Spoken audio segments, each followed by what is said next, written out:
Okay, thank you.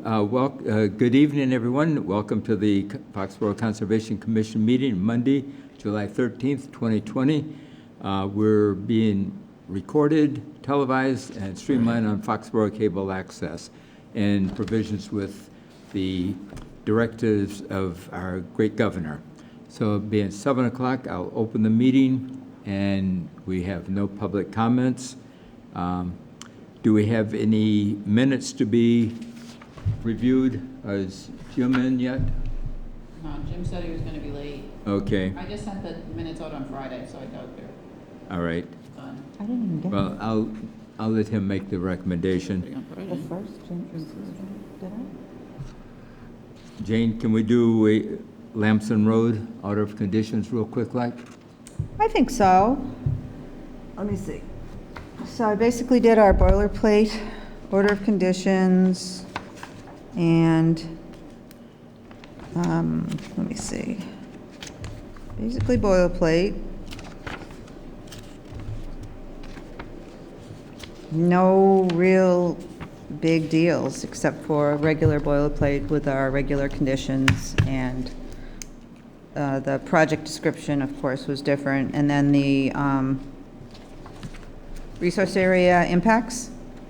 I changed the columns so that there was proposed temporary alteration, permitted temporary alteration, proposed permanent alteration, and permitted alteration. So the way they had it in their form was a little confusing. But I think it covers it. I think you're all set. Also, they had asked for limited project status, and I wrote that in there, limited project, 310 CMAR 1053 3D and 3O. That's about it. Okay. Someone want to make a motion to sign the order of conditions? I'll make the motion to sign the order of the conditions for 11 Lamson Road, DEP 157593. Do I hear a second? Second. Discussion? All in favor? Aye. Are you in, Judy? Jeff? I'm in. Yep, Okay. I didn't hear an aye or a nay on that. Aye. I did. Okay, all right, thank you. Yes, sir. Opposed? None? All right, so.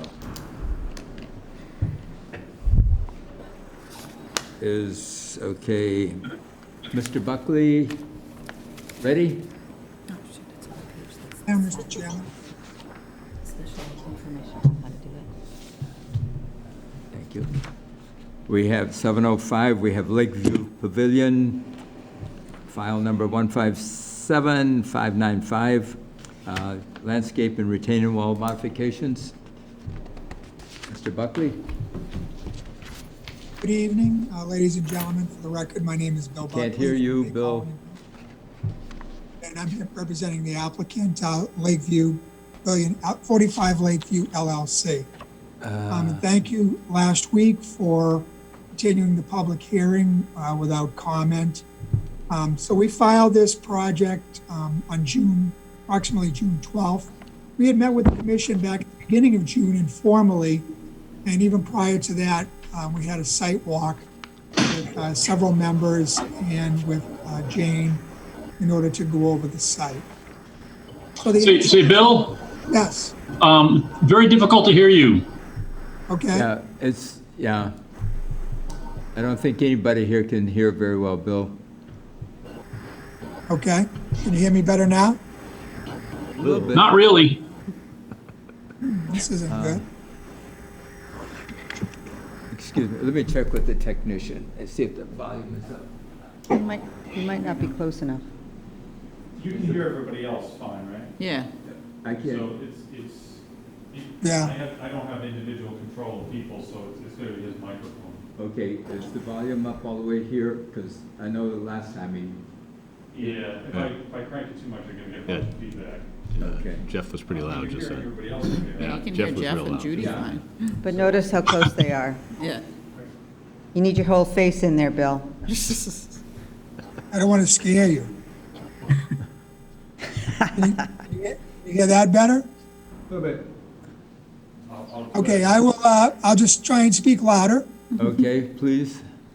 Okay, so I'll start again. So this was a project that we had met with the That's good. commission informally at the beginning of June to discuss. And actually, before that, we had had a site walk with several members and Thank with you. Jane to actually physically walk the site. And what this is, what we're filing tonight, or what we're discussing tonight, is the modification to the, what I'll call the north side of the building. So as you stand in the parking lot, you look at the building, to the right is the north side. But that portion of the site is currently being used as an outdoor pavilion. And what they would like to do is to modify that area in order to make it more usable for actual outdoor facilities. So the first iteration of this, which was again back in the beginning of June, they were talking about redoing it and making it more suitable for outdoor ceremonies. And it was for ceremonies only.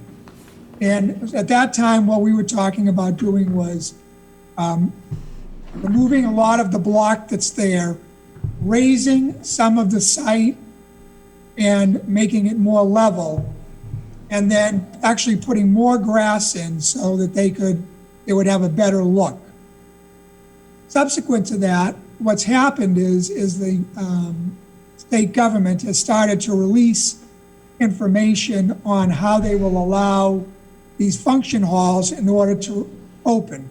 So I believe it was 2 weeks ago on a Thursday, the governor came out and announced his phase 3, which allowed function facilities such as this to reopen, but to have no more than 25 people inside.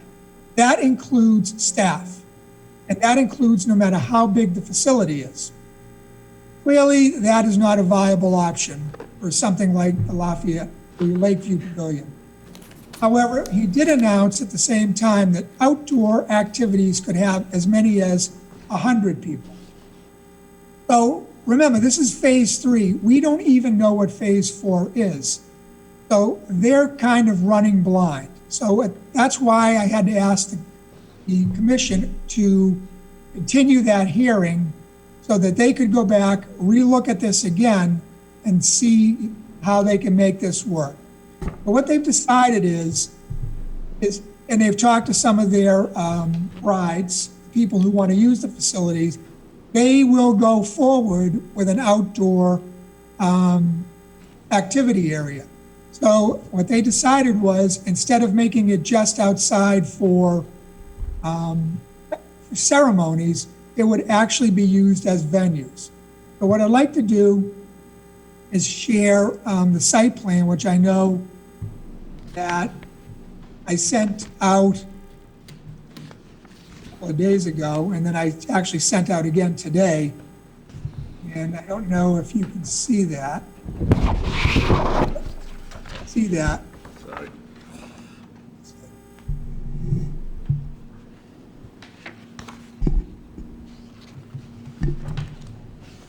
Okay, can everybody see that? Yep. Yes. Okay, can you see my hand moving? Yes. Your Okay, cursor, great. Yes, okay. So again, this is the building down here on the bottom. Well, this is the parking lot out here to my right, to the right. So this is the area. Now this site, as we stated, is currently surrounded by a wall along the left side as you're looking at the screen and along the top as you're looking at the screen. And there is some landscaping down here. This, for the most part, is already pavers. There's a walkway down here. And let me go to this sheet right here. I know, looking over here, this is the actual as-built. So down here is the brick area. Here's the gazebo. You can see the walkway. Here's the wall, the block wall, the stone wall that goes around it. There's a hedge line there, and up here is a landscape area. So what we're proposing is to continue to work within that area. We will not be going outside of the existing block wall, and to make the changes that we're talking about. So this area in here, this is the large change, and down here is a change. We were going to originally take these out, raise this area, which is probably 2 or 3 feet below the gazebo and below the area, or below the level of the lawn, and then grass it. So now what they've decided is they want to still put pavers in there and also add pavers in this area here. Area is about 55 feet by 30. And what they'll be able to do is actually put a tent up over here to cover a lot of this, not just the paver area, but the green space. And they figure they can easily get 100 people in there. They're saying 300. If you count those seats, it's about 225, I think. So this was the major change that we came up with. This area down here to the right, in the original design, was pavers. Those have been removed. So some of the other changes we've made is that, and this was on the very beginning, this area here, there's currently steps that lead down toward the water. Those steps will be removed and they'll be brought into the site. So again, we'll be staying inside the wall. These areas here, these will be permeable pavers. And one of the things I've sent you is a cut sheet of the look of the pavers. Let me just throw it up here. See if I can share that with you. Everybody see that? Can everybody see the pavers I'm putting up? No. Okay. Let's do a new share. Okay, these are the pavers. So that's kind of what the pavers will look like. They're generally 2 by 3 at the biggest.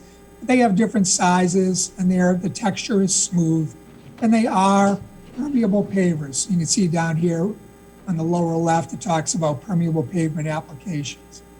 One of the things I did as in my design is I've included a little drainage calculation that shows how the pavers would pave and remain on site. It's also important to remember that this area is going to be surrounded by a wall, so water can't leave it anyways. So we have to be able to infiltrate it into the ground. And what I've also put in here is a 12-inch line that runs along the north side and wraps around the front. And I'm sure, I don't know if you recall that, but that was part of the original design when they rebuilt the facility. It captures all the runoff from the roofs, or from the roof. And what that does is infiltrate it into the ground. Soils here are very permeable, very sandy, deep water table. So it's ideal for a permeable system. So we've included that as well. Some of the other things that we were asking for on the design is in this area here, let me zoom in a little bit. In the back of the facility, I know it's hard to see, but I've circled 10 pine trees. You can see them over here. There's 6 over in this area here, and there's 4 over here. They've all been flagged. And what these are dead pine trees. We've had them looked at by an arborist. I've included a letter from the arborist in your packet that tells us that, in his opinion, these are dead and they're dangerous because they can fall at any time. And of course, they're pretty high and they would fall. If they fell toward the facility, the deck is there and the outdoor facility is there. So we're asking to remove those 10 pine trees. They'd have to be removed by crane, and the crane would have to be in the front.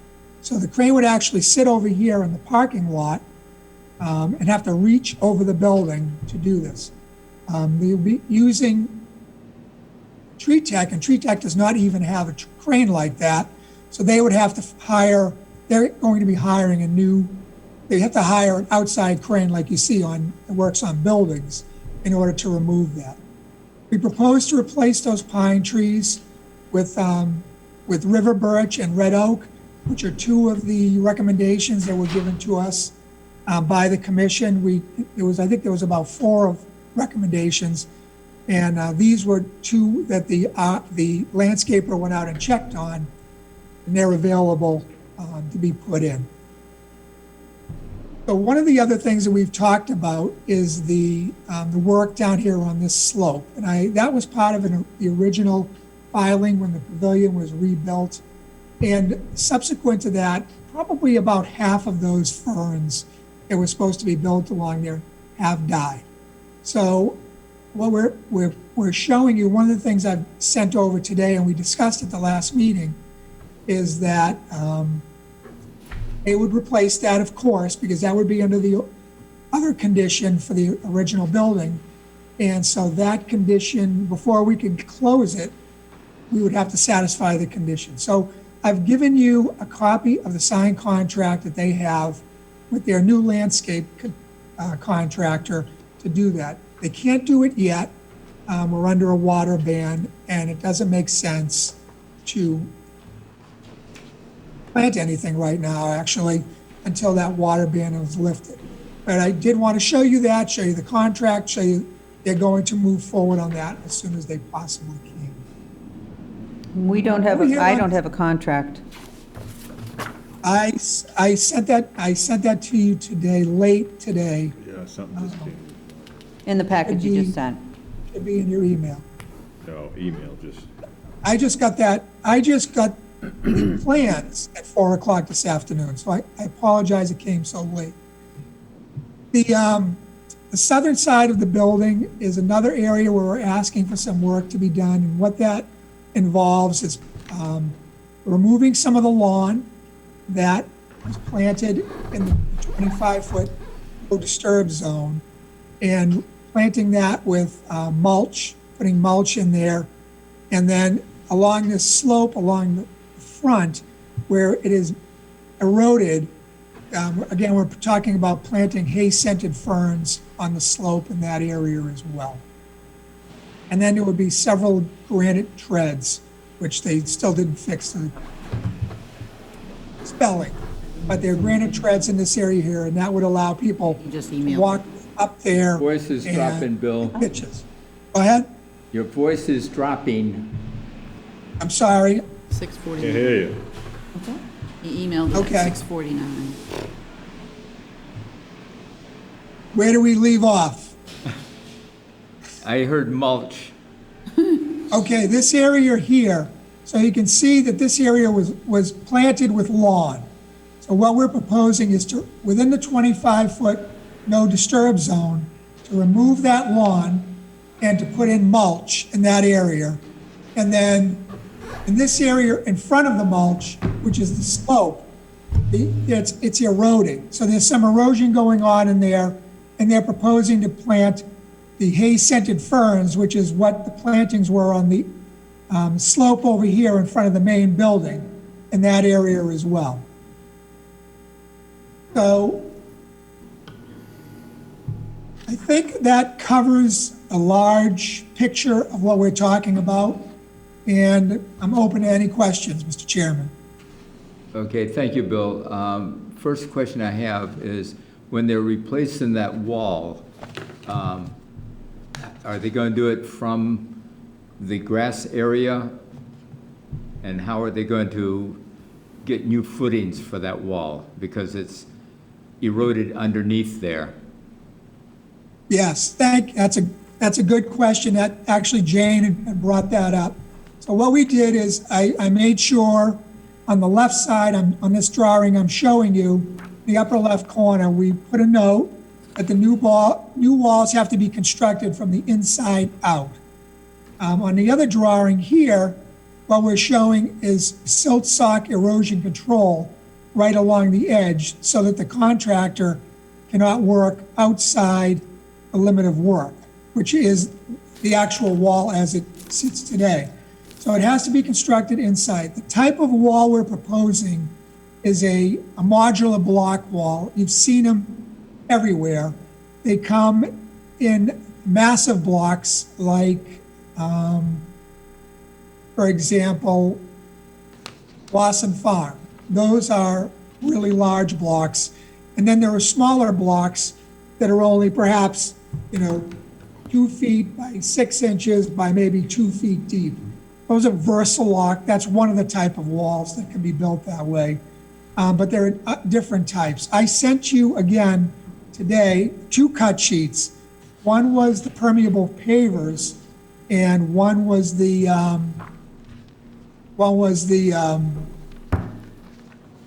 wall. So let me show you. I'm going to show you another one for the wall.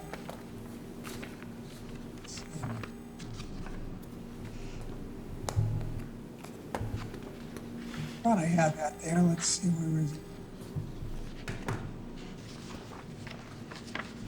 Anybody see that? Nope. See the wall? I'll do a new share. Okay, so that's not it. And here we go.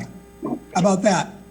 You see that now? Yep, okay. Okay, so this is the type of block that will be used for the wall. You can see it's a small block, and this type of block does not require a big footing. So a regular concrete wall, if we were doing a concrete wall, would require about a 4-foot deep footing, and typically the footing would be at least a foot outside of the wall. These walls don't require, they require about 6 inches of crushed stone underneath them, so they don't require the big footing. They still have to be built correctly, or you'll see, like happened to this wall, you'll get washout. But that's the type of wall, so it can be built by hand, doesn't require machinery, doesn't require a big footing. So this is the look of it. And we're showing this, and I mentioned it in my memo. This is the look they're looking at, but they're also thinking of using just regular cinder block, like you would see on a wall on a metal building or a building, and then facing that with stucco, which is what the outside of the existing facility looks like. So it would be, that's the same type of block or same size block, but it would be faced with stucco on the outside. The point is they can build it from the inside. They don't need heavy machinery. It doesn't require a large footing. And that's why we chose that material. Okay, thank you. Any other questions, comments, Jane? Let's see. So where does the infiltration of the roof run off? How does it get into the ground? Where? So in between these, in the pavers, they're permeable pavers. And between the pavers, there's space, of course. It's not filled with concrete. It's filled with a mixture that allows infiltration between it. And it's roughly 3% of the surface area allows the infiltration. So you can run the calculation that shows how that amount of space with the large infiltration rate will take the amount of runoff that we expect from this site. The grass, of course, just runs into itself. We're also going to be putting in here, we don't know exactly where yet, because we haven't done the final fully engineered landscape plan, but there will be some drains within the lawn area that will allow, if you have a really, really wet, what I always say is, think of a December, something going on. So you have a December rain, and then you have freeze. So infiltration doesn't take place, I don't care what you're using, unless you have some place for the water to physically go. And so we can't have that happen here.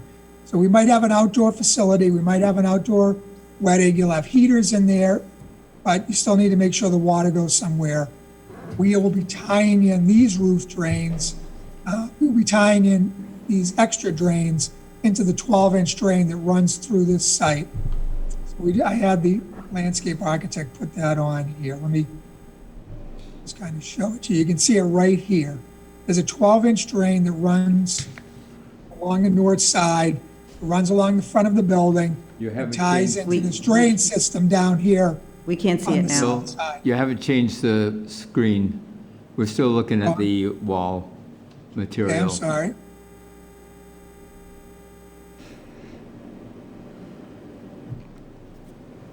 How's that? All right. Okay, so along the north side, there's a 12-inch drain. I had them put it on there so you can see. It runs along the front of the building, tying in all the roof drains as it goes. And then it goes into this drain system down here, located on the south side. So you'll have infiltration up here through the permeable pavers. And then if those get overloaded because of an odd condition, will be tied into this roof drain as well. So nothing's going to leave the site. None of it's going to be leaving the site. It will be infiltrated into the ground either here or here. So is that a new infiltration basin in the parking area? No, that's the one that was built You already when have they it? rebuilt the facility. Okay. So that's already there, and all the roof drains are tied into that now. Okay, I've got a few questions. The contract for landscaping states that they're going to add irrigation. I think that's going to need to be clarified. Clean up and remove excess soil and debris, that's pretty vague. Installation of plants should all be by hand. And I'd like to know what the cleanup of excess means, because I specified, I told the landscaper that it definitely needed to be done by hand, and landscapers want to clean everything up and do everything easy, quick, and just take everything off and put everything back. So I want to make sure that the landscaper contract is spelled out. But what we can do there, Jane, on that piece of it is, I have no problem with telling the contractor before he starts that he has to do a walkthrough with you, if you want to go over specifically how he's going to do it. I'd like it in Not even writing, I'd like it in talking writing somewhere, like on a plan or something like that. I think it should be incorporated into this filing because it wasn't done in the first one, but we need it on a plan specified because they were referring back to the original landscaping plan, which was around the base of the building and other areas around the building, not the mitigation area. So we need something written that they can see and hold in their hands or put on their phone. That plan, that original landscape plan is part of it, and it does show that back area. So let me call it up real quick here, and I will show you. That was This added is the- later. You're talking about, what is it, L1 and L2 or something like that? Yes, so Those that's, were added later. They were as a result of the condition on the order of conditions. So what everyone was doing was referring back to the original plan's landscaping plan, which was more of a planning board plan. but it was a condition of the approval. Now, this is a different order, but it was a condition of that approval, which the commission very I know what you're saying, but the tracking was hard. allowed us to do it, because again, that project as well was also another rush. So it was a condition that we had to produce this plan, which is the plan that I think you can see right now. And you can see down here, it does show all of the fern plantings. So it's referring to this plan that was done. About half the ferns died. And, we had this discussion at the June or the informal meeting where, We did. and I said that I would bring you a contract which shows the work to be done, and that's what I've done. And if you want to be part of the, or you want me to have them meet with you prior to doing any work, we will do that. The irrigation is adding one head. I think it says they're going to add one head up top where the other heads are in the stone. Well, that'll need to be shown on the plan and approved because it's within 100 feet and it is an additional piece of work. And I'm Okay. happy to meet with them, but I met with the other people, I can't tell you how many times.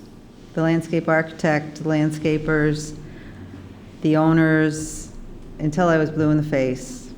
And it was a hard puzzle to put back together again, to be honest, because you had to go and get all the little breadcrumbs together before you could figure out what the real story was. So I just like to see everything on a plan.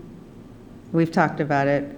Everything on a plan so that they'll look at it and they'll say, this is the plan I'm following. And my point is that is the plan. Well, maybe That I'll is the reference plan. that in the order of conditions then. But this order of conditions is for something separate. This order of conditions is for the work on the north and south sides. That is under the existing order of conditions that is already in a force. And now we're talking about bringing it back into compliance as best we can. So, I mean, if you want to add that to this order, okay. But I think it's double kill. But if you want to add that to this order, We can be redundant. it's fine. Either that or just amend the old one, Well, but that would get kind of ridiculous. I just want to have all of the puzzle pieces easy to track down. we can reference it in the new order of Right, that's what I conditions. just said, yeah. Yeah. Okay, what else? There's one seemed to me they were only proposing 8 or 9 trees, pine trees to be cut down last time. You're right, we said 9, but when we located them, there was 10, and that's how many were flagged when we walked that day. Okay, one of them is particularly large. It's right at the edge of the water and it's leaning towards the water. I would ask the commission to consider asking that it be cut about 30 or 40 feet up. You know, if it were to fall, my guess is it would fall in the water, but I'm no tree engineer. But it's right at the edge of the water. It's holding everything together. It's serving as habitat, yada, yada, yada. So that's just something I wanted to point out. And are you replacing the pine trees that are removed with river birch and red oak 1-for-1 at a 1-to-1 ratio? Yes, that's our plan, yes. Okay, I like that somewhere too. Does it say that somewhere in your plan? I haven't had a chance to look at it because I just got it at Yes. 6 o'clock tonight. Yep, it says it right here. I think you're saying it right here, Yeah? not down in this lower left corner. What does it say? Dead pine trees tend to be removed and replaced with 5 river birch and 5 red oak, all approximately 10 feet high. And that's the same as the old note, except that we changed the type of trees. Okay. So you're going to place them pretty much right next to where the other trees are cut down? Well, I don't know.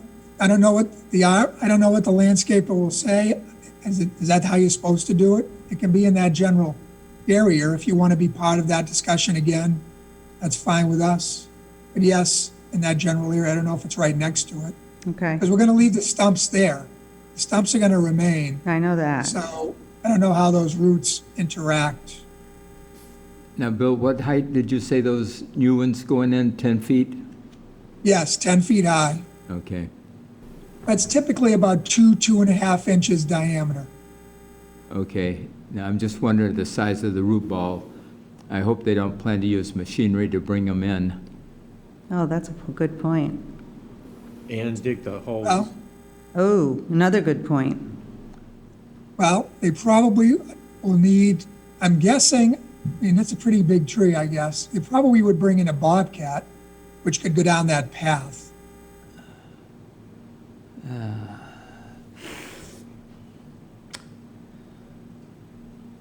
Don't, Maybe small bobcat with an excavator. Maybe we want smaller trees or shrubs. well, instead of a bobcat, maybe a small ATV. As much as I hate those, it'd be smaller It's than the a time and bobcat. place for it. Yeah, especially if the tires are Yeah. deflated a bit, they don't leave any Yeah. marks, it's surprising. They'll still have to dig the holes and such, though, so if it were done, would it all be done by hand? Yeah, that's, If it has to be, I mean, those root balls are not that big. I mean, what are they, probably 30 inches by 30 by 30? And it's a get sand, a couple of it's a hill, it's a teenagers in sand there to- hill. I can't imagine the digging's gonna be that difficult. So yes, we can do that if you want to make that a condition.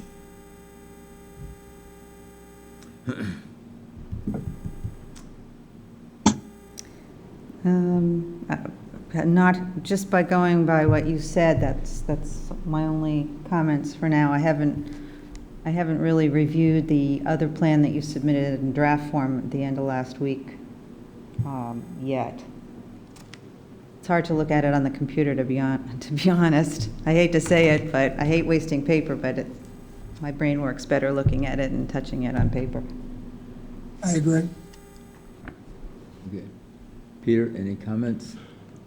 No, I think we've raised all the points. That's, I mean, trying to limit the amount of machinery that's going down there is probably going to be important. Dave? Just have to be careful how they work on that slope, because you could have some of that soil going right down towards the water. Yes. Exactly. Rich? Yeah, no. Okay. Our Zoom members, Judy, any comments? My only comment is that the plants that I had submitted were red oak and paper birch. I had done some research for plants that would grow in dry and were shade tolerant. So I'm not as familiar about river birch. Jane, are you familiar with river birch? Well, if you think about the site, the river birch is growing at the edge of the water. I don't know Yeah, but this is going to be enough halfway about up the them. slope. Yeah, the slope's going to be tough because it is so dry. So I just feel like I ought to do a little bit of research on river birch before I say, they weren't able to get paper birch. So I'm reading the comment that the guy gave me. I'll just read it to you. Sorry, Okay. Bill, We can't hear you, Bill, Bill. can Can you you hear me? speak up? Go ahead. Here we go. Better? So the paper birch, this is what the landscaper said. Paper birch is more susceptible. Bronze birch borer and birch leaf minor, whereas the river birch is much more resistant. He said, "We have been planting river birch hybrids for years and not experienced any insect problems. However, if the paper birch is the plant of choice, we'll be happy to comply." That was his feeling. Okay. Okay, thank you. So he has seen the site then? Yes. And he felt as though it would be okay growing halfway up the slope there? Yes. Yeah. He's been there, and he walked it with Jane, actually, after we had walked it. Okay. Okay, I'm fine with that then. I mean, he's obviously put some thought into it. Judy, does the fact that they are proposing hybrids bother you? Well, it's probably a hybrid to make it less susceptible to insects, probably. So, I mean, at this point, I just want something to live. We'll second that, Judy. Jeff, anything? So, yeah, sorry, turn off mute. No, you're allowed to play. I think I'm good with everything you guys have been saying. I'm fine with that. Going to the other side where the mulches and the ferns are going to be put in. You've got the steps there. Is that steps to go down to that lawn area, or is that, I'm not sure exactly what's going on right there. So what that is that's an area, there's a concrete walkway. I don't know if you remember this, but that used to be that's the kitchen down there. So that's how deliveries are made to that facility. So there's a concrete walkway that goes from the parking lot down to the basement where the kitchen is. So what you'd be doing is you'd be walking in level at that's the top of the concrete walk, is the top of the top of it is there at the driveway. Yep. So you'd be walking in straight and then walking up, maybe, I don't know, 3 or 4 feet, so that now you're looking down, once you get up to the top there, now you're looking down a steep slope toward the water. So this allows the brides to walk up there, stand there, and get their picture taken. I thought that the cement area and the steps were going to be in the same plane. The reason that this is being done is because when we all went for the site visit, we saw that they had pushed their lawn area right to the, beyond the 25-foot no disturb, and they'd cut all the brush down on the hillside, and there was also a sign that said, stay off the grass because it's been treated. So that's what we were talking about, but I don't remember talking about step-ups. No, So that Bill, was- so can you put your image back up on the screen? I can, yes. Make sure we're talking about the same thing.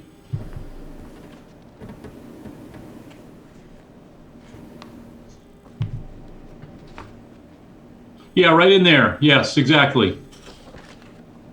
Yeah, so actually, these treads, which are shown there, they're right here. So this is a concrete walkway that comes down, you walk in, it walks down like this. So if you walked straight, there's this is the area of lawn.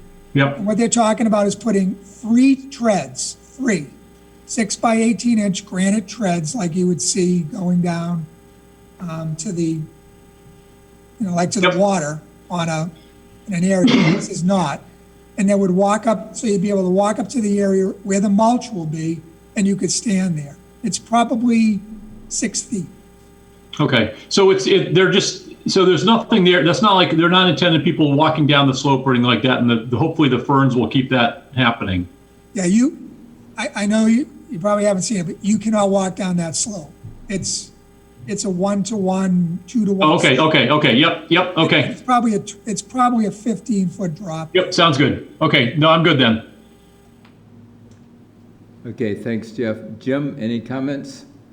Nope, I'm all set. I'm fine with the commission's concerns and the responses that Bill's given. Okay, thank you. Anything else? I'm trying to wrap my head around how it's 3 steps up when we were talking about it, and they're saying 1 here, 1 here, 1 here, and it was a flat surface. But it's on the parking lot side. I know, but it's still really close to the edge of the water. Any reason to keep it open, or? To review it, maybe. To review the details? What if we were to continue it till the next meeting so that we could all have a chance to look at it in detail, and I could have an order of conditions prepared for that meeting? Did you hear that, Mr. Buckley? I did, Mr. Chairman, but, I understand, but and I understand I'm pushing, but everybody here understands what's going on out here. So what they're doing is they're closed. Their facility is closed. They're trying to get this done while they're closed so that when they open again, hopefully September 1st, it'll be done for brides. So our goal was to try and get it under construction as quickly as possible. I know 2 weeks doesn't seem like a lot, but it is when you're talking about maybe about a 6-week timeline here. Not to minimize this, but we're talking about work in an area that's already completely disturbed. It's an area that already exists. It's an existing outdoor area. So it's not virgin by any means. We're staying within the activity. We're staying within, all of our activity is within areas that's been disturbed. We're replacing an existing wall. So You couldn't have an order of conditions for 2 weeks anyway. We don't have one prepared. We didn't know what to go by. We had a cartoon from before. We didn't have a lot of mean- details.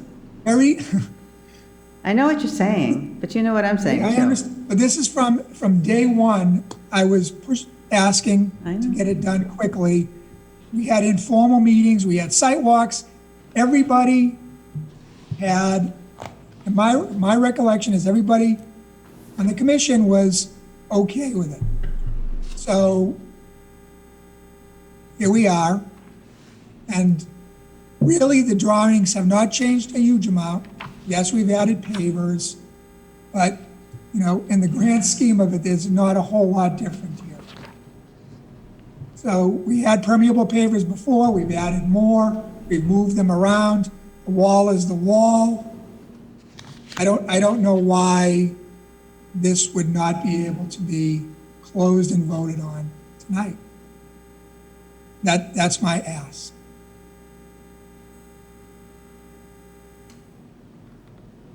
Opinion? I tend to agree with Bill. I think that they're gonna have a hard time making it. I don't know if we can supervise it better as we go. They wouldn't have an order of conditions anyway. I mean, you could approve it in concept, We could but if approve we it look at in- this thing, we didn't get it until 6 o'clock tonight. Yeah, yeah. And I warned Bill that we probably wouldn't be able to get an order of conditions put together in time. Okay, not harping back too far, but I know in the past, we have closed it, order of conditions were written, and quote, the signature was the approval, and we've made arrangements for commissioners to come in and sign it without having a formal meeting. I'm not, you know, it has been You done. guys are the commissioners, I'm just the agent, it's just my Mr. recommendation. Marsh, our legal, I mean, can't we do a little hand-holding here with Bill and during the construction process to make sure we have our assurances that everything done the way we want so we can get this thing approved for him and they can get moving? I mean, this is a tough time for everyone. It really is. And I think it just doesn't make sense. Where, you know, let's help the community a little bit. all right.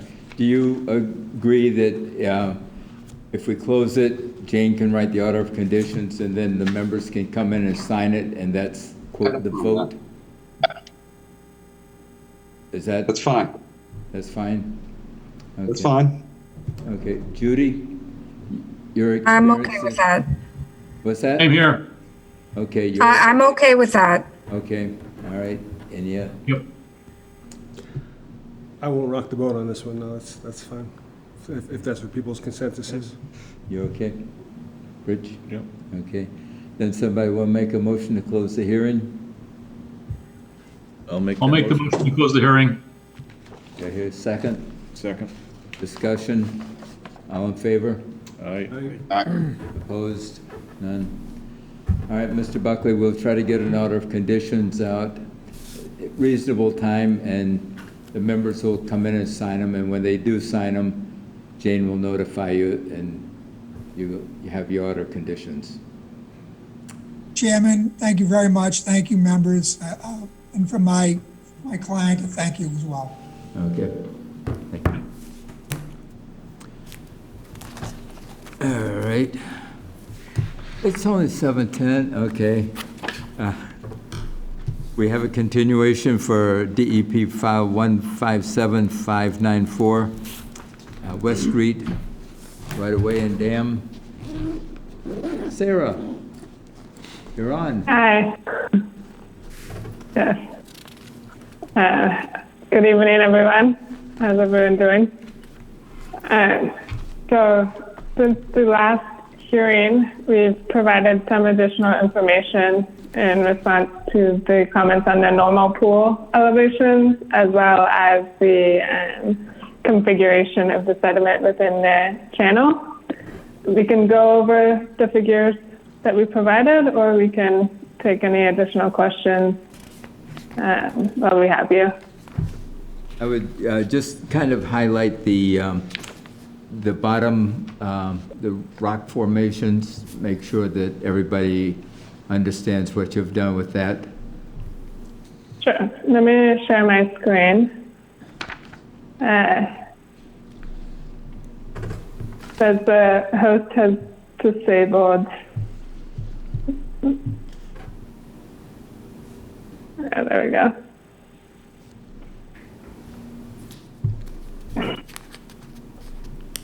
Okay. Can you see the revised sheet? Yes. Yep. So we've revised the plan to show a little more detail on how the sediment and the larger boulders would be placed. And if we look at this detail here, they've been placed in kind of a V shape, and the flow will be going in this direction, and then the idea is that little pools of water will be right behind the rock, and then they'll be spaced out approximately 6 feet apart, and so we'll have 1, 2, 3, 4, 5, about six of them within the culvert itself, and they'll be embedded with the smaller material and kind of also creating this saw leg within the culvert.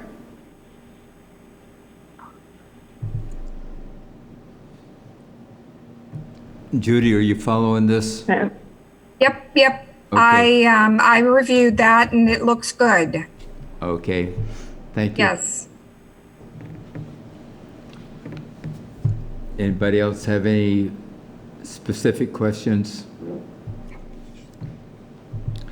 I have one. Okay. My only question would be if Sarah, if you could put together a list of all the current plans with updated plans in it so that I could throw it together for my order of conditions. Yep. I'm kind of getting to the point where I'm having trouble following what's what and who's who. Yeah, I can pull together a list of the revisions, and maybe would you like a compiled plan set of the final versions? That would be fantastic. Okay. You wouldn't have to put a can do list, that. you wouldn't have to put together a list of stuff rather than just put a compiled plan Okay. together, and I can reference that. I like one plan. Yeah. All in one place. Yeah. We can get that to you tomorrow. That'd be fantastic. Any other questions or comments? Jeff? No? Jeff, Jim, Judy? Nope, I had gone back and forth a little bit with Sarah and I'm all set. Okay, thank you. Jeff? Who's all set? I'm all set. I'm all set. Okay. Rich, anything else? Nope. All set? Close it? Yeah, if they're happy, I'm happy. Okay. So I want to make a motion to close 157594? I'll make the motion to close 157194. Okay. Second. Discussion, all in favor? All right? I Opposed? None? All right, thank you, Sarah. Thank you so much. Thank you. Have a good evening. Too. You as well. Right. And you can wait 2 Okay. weeks for the order, yes? Yeah. Good. Yeah. I'd like to hear that. We don't want to wait any more than that, but we can wait 2 weeks for the order. Okay. Good. Thank you. Thank you. Thank you. Thanks, everybody. Bye. Good night now. Jim, do you have some minutes you want The June 1st minutes are pretty lengthy, and I didn't get a chance to get all the way through them. So I don't know if anybody did start to look at them and No. have any comments. I've got a comment on the June 1st minutes. Okay. I don't know when I came back to the meeting.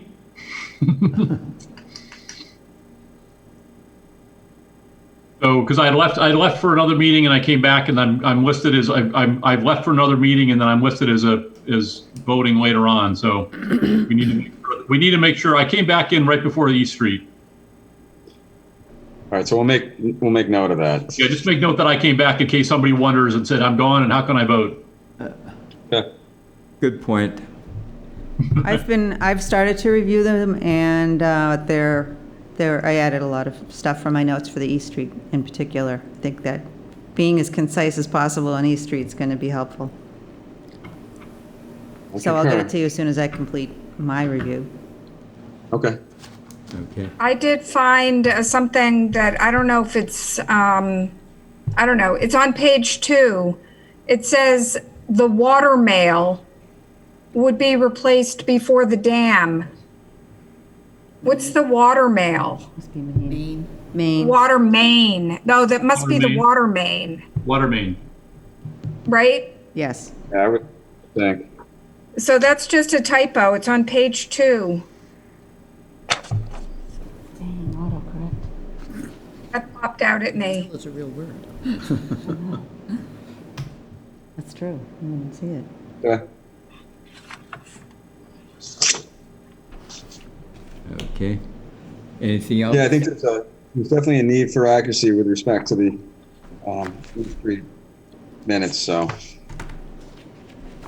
feel free to look at them again. Okay. That's it. I don't, Diana, did you send around the 29th? No, Okay. I was gonna today, but I didn't quite get that far. Okay. So that's it.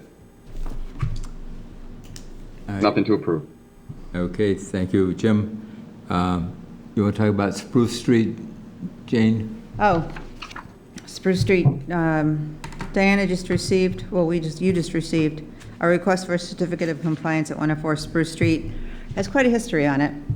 It looked like, it started at the corner of Spruce and Miramichi Road, and the backyard goes pretty quickly down towards to the wetlands. And so there was an enforcement order and then a filing and another enforcement order and another filing that was rescinded. So from what I can gather, it looks like life is okay. I mean, I drove by there, I peeked over the side of the street at it today, and I looked at the filings tonight. Okay. So the house is for sale. It has a sold sign on it, so I'm sure that's why this came up. Do you have any memory of this area? It looks like it was a troublemaker. Some, but it's been a long time. Yeah. What was it, in the 80s? Or 90, 90? I think. Okay. So I put together a certificate of compliance. At this Okay. point, it's probably administrative. I don't know what the heck you're going to do otherwise. Yeah. They had tried to put another building lot just behind this, so there was a lot of hullabaloo about that as well. Okay. A lot of chopping and filling, but I think it's been addressed. I don't have any as-built plan, which Yeah. is required normally, Mhm. but it's from a long time ago, so Yeah, all right. leave it up to you guys. So if you have it, someone want to make a motion to sign a certificate of compliance for 104 Spruce Street, 157189. That goes back. Oh, never mind. I'll make that motion for 104 Spruce Street, 157189. Do I hear a second? Second? Discussion? All in favor? Aye. Ah. I only heard a couple of ayes. Aye. I, Okay. Opposed? better, All right, thank you.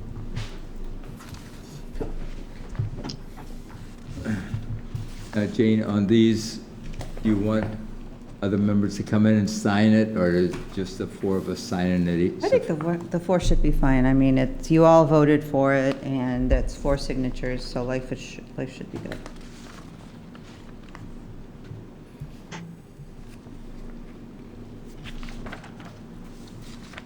Okay. Anything else on your agenda?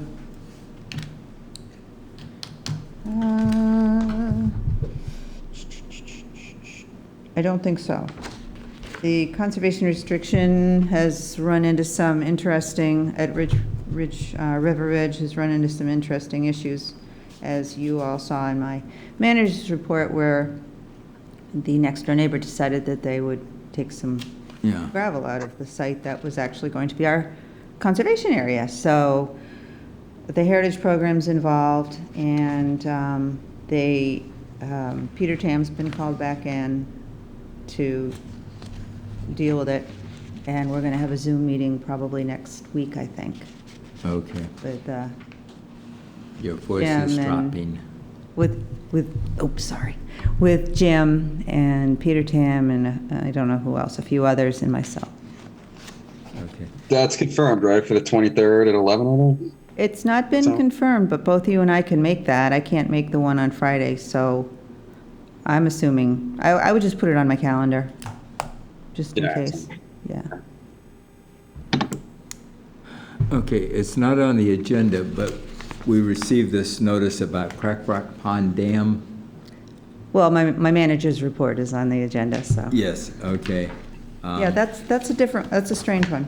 Okay, I don't know if everybody is aware of it, but years ago, the old state hospital sewage system used to dump into that. That was their runoff. So that's probably the cause of a lot of the contamination, because Crack Rock Pond is much more contaminated than the reservoir. And if it was coming from the reservoir, I think the reservoir would be, Contaminated with phosphorus. yes, Yes. yeah. I know the reservoir has a lot of contamination in it, but not the phosphorus. The phosphorus levels are not as high, Yeah. are you saying? Yeah. Yeah, it gets pretty gross down there. Yes, oh, very definitely. I mean, solid green, I mean, And very smelly. yes. Yeah. We've had people want to, reserve the spot for a wedding in the fall a couple times, and I've said, Nope, have sorry, you but seen it no, in the thank you. fall? Have you smelled it in the fall?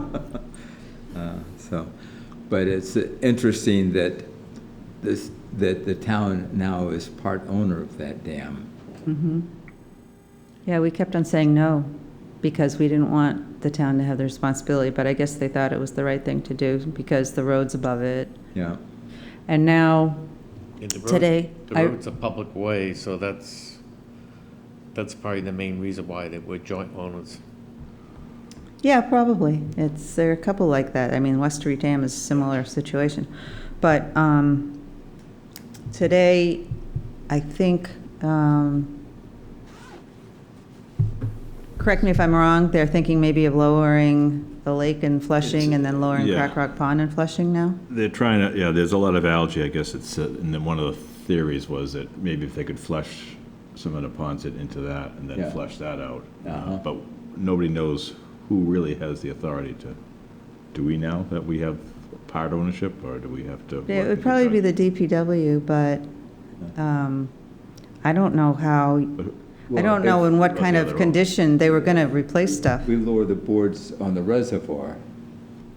I mean, just let, you want They to want to do a lower, fast rush. so flush, lower yeah. the boards on. Lower both at the same both of time. them. yeah. So- I mean, that's what they're talking about, and no one's Yeah. proposed it yet. Yeah. But it was just a thought, but what Rick had brought up was the memo that you saw, that we're now part owners. Yeah. So if they were to want to do that, who do they see? We have to see both parties?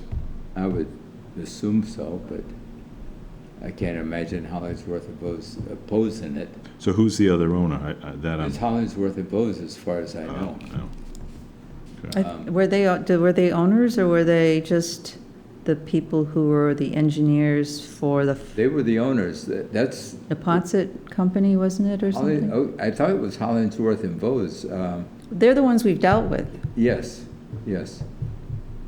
I'm not positive they're the owners, though. I thought they were, well. Well, if you thought they were, maybe they were. Look at the, our order of conditions for Crack Rock Pond Dam that they filed a few years ago. I'm pretty sure it was Hollingsworth and Bose that came in with that request. Seems to me that the sluiceway, I don't know where the boards would be, but there was a sluiceway that is not even really working anymore. It's in kind of tough shape. They were going to do they filed a notice of intent to repair it. Yes. Because the state was making them do it. And they never did follow through, and now that order of conditions, I'm sure, is expired. Yeah. If I'm not mistaken, and I haven't been there, but I think there's a manhole in the street where you got to go down in the middle of the street. There was a lot of mysterious things, like that they weren't quite sure where this went and that went, if I remember correctly. There's a couple, yeah. I haven't been down there, and It sounds like a great. No plans do go down. No, it sounds like a great idea, but it might be What's that? opening up a can of worms. Yeah. I don't know. Yeah, they could very well be. Any kind of pressure through there, who knows what would happen. I think it's a DEP and Fish and Game would have to be involved with this type of activity too. Why Fish and Game? They oversee, they got a program relative to dams and replacing them or removing them relative to the water and what happens, behind it and what happens downstream. Yeah.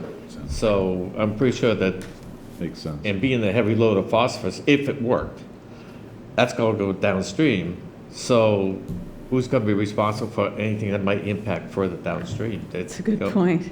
That's where you want the state kind of involved. It would fertilize the new river relocation behind Gillette. No. It would make them all really happy, full of fertilizer. Okay. Anything else then? Yeah, there was one other question that came up that one of the board members noticed, Sheila, that there are 2 new street drains on Ridge Road. And she was curious she was wondering if they followed the current standards, given that we weren't involved, and I don't know where the. What does street drains mean? Huh? What does street drains mean? Brand new or retrofitting a catch basin, or what, do you know? I don't think she knew for sure, but it sounded like from what she was describing that they put in something new, but I can clarify that with her. That would be good, because it's all within jurisdiction. Chris Gallagher's there. Oh, Chris is still there. Cool. I came back. Okay. You heard it. Okay, good. Did you hear that question on the? So Ridge Road, Yeah. so we did put in 2 catch basins. They are just infiltrating basins. They don't connect to anything. They're completely independent within the roadway. There were some puddling issues there, ongoing for a number of years. So we've been able to fix that. Again, the basins, they're block basins. They have about 2 feet of stone underneath and all the way around them. So they just let that water leach. They go through the grates and just leach into the ground and infiltrate into the ground. So basically just dry wells. Correct. Okay. Good. Thank you, Chris. Any other questions? And if you want, just to touch on Crack Rock Pond a little bit. Yes. Oh, Yes, yeah. please. Oh, we got them. So we didn't have a choice on that one. Obviously, anytime we get ownership of a dam, we're not looking for that. That was a notice that I saw. Actually, I didn't see it until February when Office of Dam Safety reached out for emergency action plans, and that they had sent a letter back in July naming us as co-owners of that dam.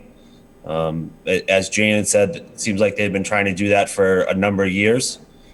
Once they made the determination that because the spillway sits within the road and the layout, that they were just going to do it. They didn't give us a choice. So I've been in touch with Hollingsworth and Bose. There is the parent company of that dam ownership is the Neponset Reservoir Company. That's what I thought. It's Hollingsworth and Vose and another Walpole manufacturing company. They no longer use that for their manufacturing process. However, they have 50% rights as we do now, for maintenance and repairs. We're currently looking at doing an EAP, emergency action plan, on that dam, as well as a phase 1 study. So both of those things need to be done. And because we're co-owners, I'm working with Hollingsworth and Vose as kind of the other managing partner to figure out who's putting up the money for that stuff. It does look like, based on what Office of Dam Safety has told us, that we have ownership responsibility, which is now a monetary thing, to do that work.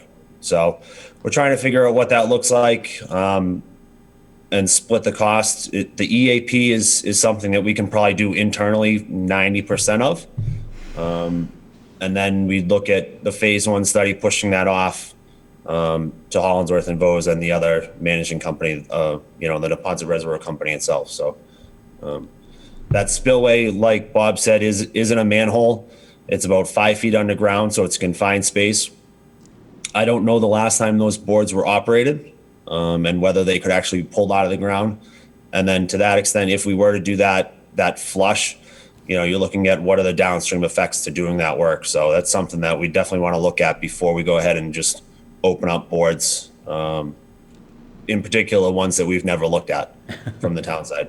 Yeah, no, it was more of an inquiry and Sure. random thoughts.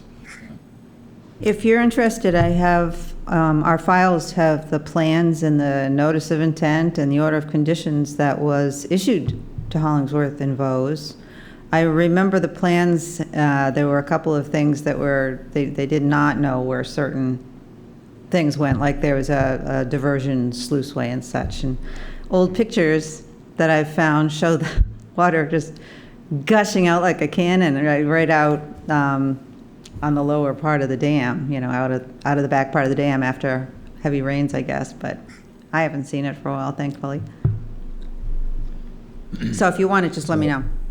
Sure, no, definitely. And we were working with the Neponset River Watershed Association. I think that's how Jane saw this. There was a press release from Chris Hirsch with the Watershed Association regarding the pond and some potential work they were looking to do, not only this upcoming fall, but kind of as the falls move forward year after year, to try to remove a lot of that phosphorus contamination that sits in that pond. That would be great. I think there's something about flocculants and that kind of thing. Yeah. But you heard Bob when he said that the Foxboro State Hospital used to discharge the stormwater and septic, I think, even for a while, right? Yeah, it was right into the pond, which is probably why it smells really, really bad, especially above the railroad tracks. It was a sand filter sewage system, so it was mostly primary. But you have all your cleaning fluids and other chemicals.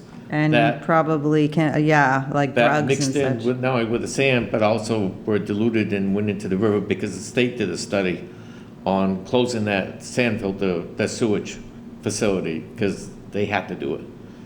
And Has it been done? oh yeah, that was done a long time ago. Okay. The damage I was think probably there's done. some residual, who knows? Yeah, I can believe the crust that was, what happens is it goes around, it goes under the railroad tracks, it goes around a peninsula, and then it goes under the railroad tracks to the Crack Rock Pond next to Lane. Yeah. And I was snooping around the area last year, I think it was, and there was literally a crust of scummy, stinky stuff that the turtles and stuff were walking along on top of the water, next to the outlet to the pond on the other side of the railroad tracks, and it was disgusting. It'd be nice if there was some way to clean it up or make it better. Yes, very definitely. Okay. Okay, thank you, Chris. Thanks, Chris. All right, you're welcome. Chris, before you leave. Sure. So this reminded me of something I've been meaning to ask. So in the front parking lot of the IGO, if you drive by there, so they drain their floor cleaning machine out in the parking lot in that drain, and I'm sure that's going down into back behind the high school by the frog pond and stuff. So I'll talk to him. You could just drive by and see the stain on the parking lot. Yep. Okay. Yep. I'll have a chat with him. All right, sounds good. All right. Thank you. All right. Thank you. Anything else from our Zoom members? Nope. Nope.